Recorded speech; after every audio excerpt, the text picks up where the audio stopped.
Denzel Bassett stood trial for the murder of his adoptive father, real estate mogul Harold Bassett. The prosecution's case was on motive: a contested will and a fortune Denzel stood to inherit. Presiding over the trial was Judge Viola Whitaker, with respected, unshakable 20 years on the bench.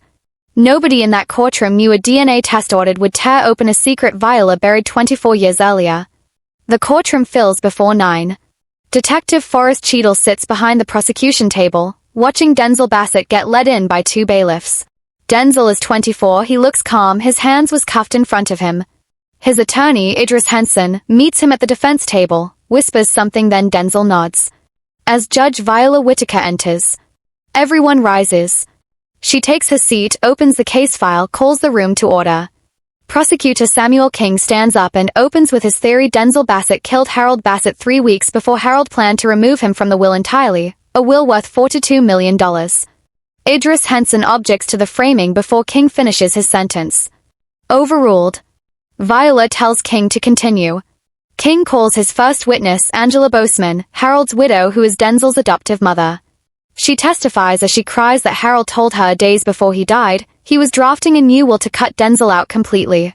She says Denzel found out, confronted Harold in his study, and 3 days later Harold was found dead in that same study. The investigations show it's a blunt force trauma and no forced entry.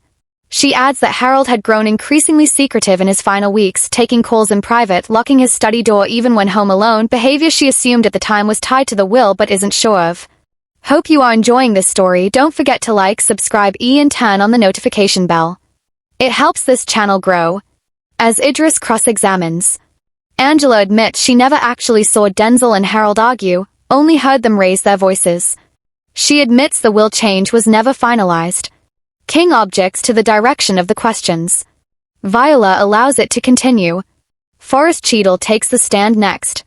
He walks the jury through the physical evidence: Denzel's fingerprints found on the study door, a torn shirt button matching Denzel's jacket found near the body, no alibi for the 2-hour window of death. Idris presses him on the button, asking if it was ever tested against Denzel's actual jacket for fiber match. Cheadle admits it wasn't, that the button alone was assumed sufficient.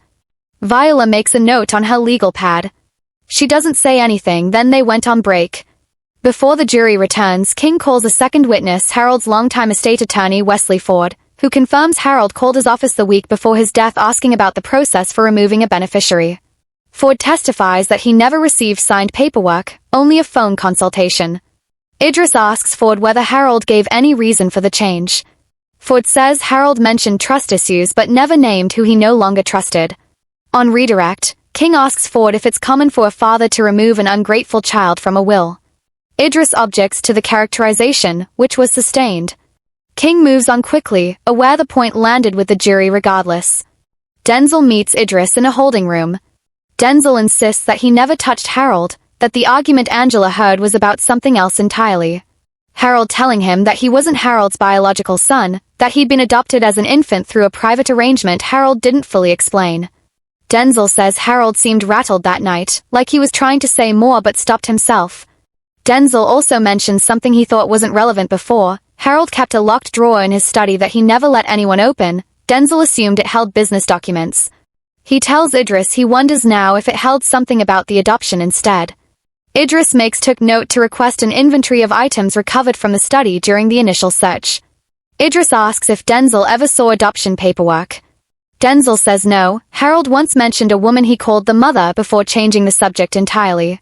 He also says Harold once said jokingly that the adoption arrangement came through a private judge's office, handled quietly to protect everyone involved. Idris writes the detail down, unsure yet if it means anything. Idris files an emergency motion the next morning requesting a DNA comparison between Denzel and Harold, arguing the entire inheritance motive collapses if no biological relationship exists to challenge in the first place.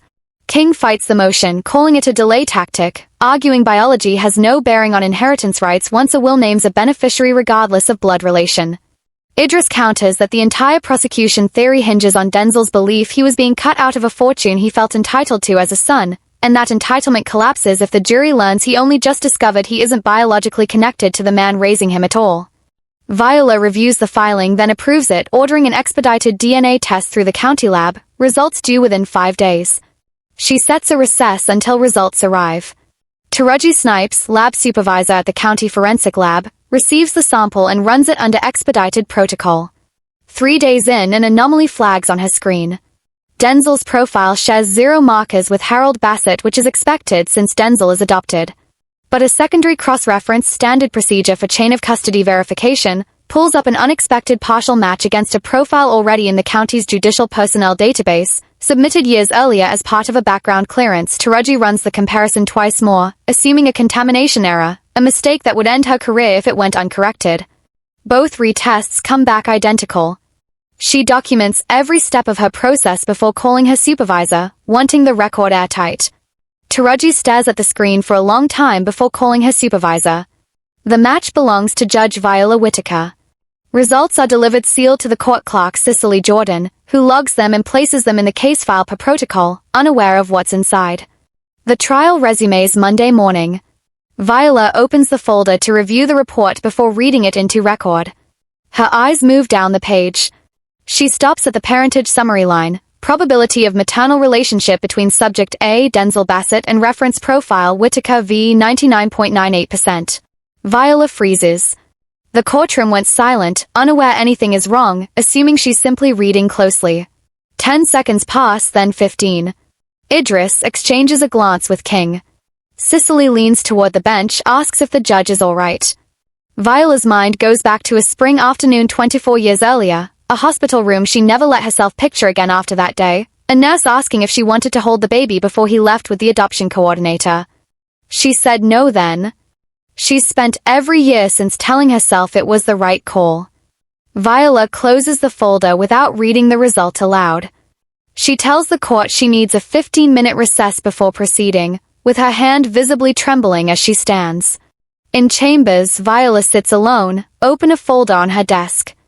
24 years earlier, at 22, she gave up a son for private adoption, an arrangement handled through a discreet attorney her family chose, no names exchanged, no contact allowed, a secret she buried completely. She built an entire life, a career, a marriage without a single person knowing. She never learned who adopted him. She never tried to find him. She now understands the boy on trial for murder, the boy she's presided over for 3 weeks is her son. She thinks about every ruling she's made in the case so far, every objection sustained or overruled, searching her own memory for bias she might have shown without realizing it. She finds none, which somehow makes the situation worse, not better. Viola calls Idris and King into chambers separately from the jury, discloses the conflict on record with a court reporter present, states she cannot continue presiding over the case given a newly discovered biological relationship to the defendant. She recuses herself immediately, orders a mistrial, and requests the case be reassigned to a different judge with full transparency about the reason. King, stunned, asks how this happened. Viola says the same question the county will be asking for months, and that she intends to answer it fully once she's no longer sitting on the bench for this case. Idris asks whether Denzel has been told anything yet. Viola says no, that she wanted the record made properly first out of respect for the process. The recusal makes headlines within hours. Reporters camp outside the courthouse. Legal analysts on local news debate whether the database cross-reference itself raises privacy concerns for judicial staff, a separate controversy Viola has no energy left to address.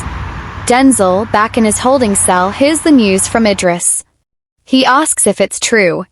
Idris confirms it true, watches Denzel go quiet, staring at the wall for a long stretch before asking does she want to meet him. A new judge, Terrence, who has no relation to the prosecutor, is assigned the case. Idris uses the delay to push harder on the fingerprint and button evidence, now armed with a fresh angle if Denzel isn't biologically tied to Harold, and the inheritance motive was already weak. Someone else had reason to want Harold dead and reason to make sure Denzel took the fall. Forrest Cheadle reopens the physical evidence. He orders fiber testing on the torn button, the test that was never run the first time. It doesn't match Denzel's jacket. It matches a coat belonging to Harold's longtime business partner Franklin Doss, who has full access to the house and was present that evening under the excuse of a late business meeting. Forrest Cheadle pulls financial records on Franklin Doss and finds years of skimmed funds from joint real estate deals, discovered by Harold only weeks before his death according to an email Harold sent his accountant the same week he threatened to change his will, an email initially misread by investigators as being about Denzel when it never named him at all. Harold's message referenced cutting ties with someone who's been stealing from me for years. The original investigation assumed meant his son. Cheadle goes back through the original case file, frustrated at how easily the assumptions slipped past everyone, including him. He requests a formal review of his own investigative process, telling his supervisor he'd rather take the criticism now than let the same mistake happen to someone else down the line. His supervisor tells him the review will happen regardless, but credits him for asking first. Cheadle brings Franklin Doss in for questioning. Doss denies everything until confronted with the fiber match and the financial trail. He breaks and admits he killed Harold after Harold confronted him about the missing funds, admits he planted the torn button near the body from an old jacket of Denzel's he grabbed from the coat closet on his way out, knowing the inheritance dispute made Denzel an easy target for suspicion. Doss tells Cheadle he never expected the case to move as fast as it did, that he assumed Denzel would take a plea deal long before now. He says watching an innocent man nearly convicted for something he did was never part of the plan, only a convenient outcome he let happen once it started working in his favor. Cheadle asks if he feels any remorse. Doss doesn't answer. Charges against Denzel are dropped the following week. He walks out of the courthouse to cameras and a crowd, with Idris beside him, saying nothing to reporters beyond a brief statement thanking his legal team. Angela Boseman, waiting outside despite everything, hugs him first, tells him she never should have doubted him, that grief took over her. Idris tells reporters afterward that the case should serve as a warning about how quickly circumstantial evidence can harden into certainty when no one stops to test it properly. He declines to comment further on the judge's recusal, saying that part of the story belongs to people other than him. Viola requests a meeting through Idris, leaving the choice entirely to Denzel. He agrees and they meet at a small cafe away from cameras. Neither knows how to start. Viola explains the adoption, the closed arrangement, the years of never searching because she convinced herself it was easier not to know. Denzel tells her about growing up in the Bassett house, about Harold being kind in his own way, about never once feeling like he fully belonged anywhere. Viola didn't ask for forgiveness. She tells him she's not looking to insert herself into a life she has no claim to, only that she wanted him to know the truth came from her, not from someone else's. Denzel says he needs time before deciding what any of this means going forward. Viola tells him that's fair, that he owes her nothing. Before they part, Denzel asks one more question, whether she ever thought about him over the years. Viola tells him the truth, that she trained herself not to, that avoiding the thought was the only way she knew to survive the decision she made at 22. Denzel didn't respond right away, then says he understands. The state opens an internal review into how Viola's judicial background profile ended up cross-referenced against a criminal case sample in the first place, a rare but not unprecedented database overlap that, in this instance, exposed a conflict that should have been caught during initial case assignment.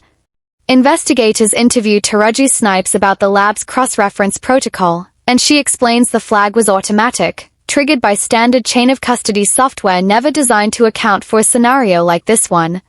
The review clears Viola of any wrongdoing but recommends she step back from the bench temporarily while the matter is fully examined.